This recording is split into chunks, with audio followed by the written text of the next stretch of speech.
Hello everybody, this is Dave Giwerc, President and Founder of the ADD Coach Academy.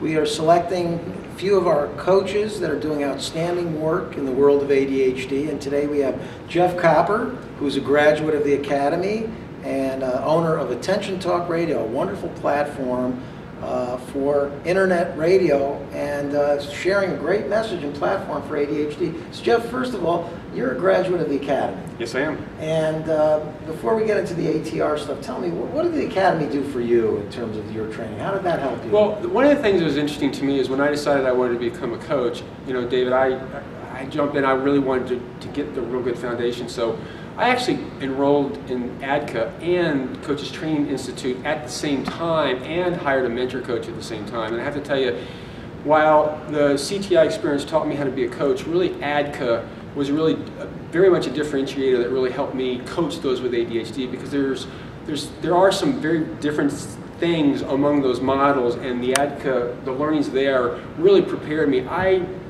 There are people I know at CTI that coach those with ADHD, but I personally would be uncomfortable with that model. And so the ADCA experience was really good because I got what I wanted out of it. I got a robust foundation to learn to coach and to kind of develop my skills. But ADCA really helped me understand the ADD side of it, which I really kind of attribute a lot of my success to some of the fundamentals that I learned in class. And basically a lot of that stuff I still use today.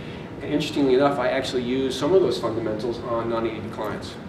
And what's so interesting, Jeff, one of the things you learn is how to be a verbal processor. And that verbal processing turned into this wonderful platform and profession that you're using that unique brain wiring to do amazing things. Russell Barkley, Ned Hollowell, all these great people on your show. The interesting story about that is I try to pay attention to what I pay attention to, and I realized as an individual with dyslexia and a learning disability, when I went through college, well, actually in high school, I had all the experts around, and when I went to college, they were no longer around. It was sink or swim.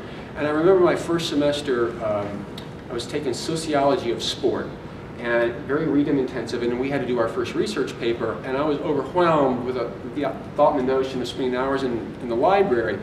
And I just kind of paused one day and it dawned on me, you know, if I interview a subject matter expert, I could take their quotes and footnote them. And that's what I did, is I would either find a book and hunt down the author, or more usually found a subject matter expert and did it. And so as I got into coaching, everybody was writing books and doing blogs, and I knew writing is not easy for me, and I need to do something different. So the notion of an audio blog was paying attention to how I do things and do it my way, not the way everybody else did. And at first it was kind of funny because I got up and I was feeling like I was giving a sermon, and then a couple times after that I was scripting it, which I needed to get away from that. But then I interviewed somebody, and I was like, this is easy. And I really kind of developed it from there. And at one point in time I said, wait a second, I can really turn this into a radio show, and did.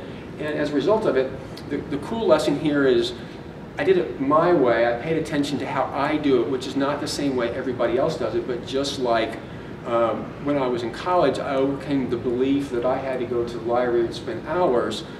Same thing here, I overcame the belief that I could actually be in social media and actually have a presence without having to write a blog that everybody else did. So it kind of goes back to a lot of stuff that we learned at ADCA, and that is, you know, it's a limiting belief, and I opened up my mind and said, hey, listen, is there a different way to look at this?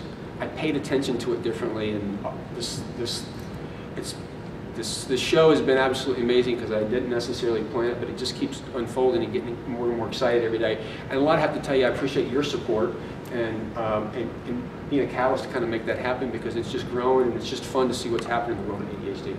Jeff, thanks so much for being on our show, and here's an example of what greatness can come out when you embrace your unique strengths, understand your ADHD, follow your passion, and just go for it. And Jeff, thanks for being a great model for us. Thank you very much, appreciate it.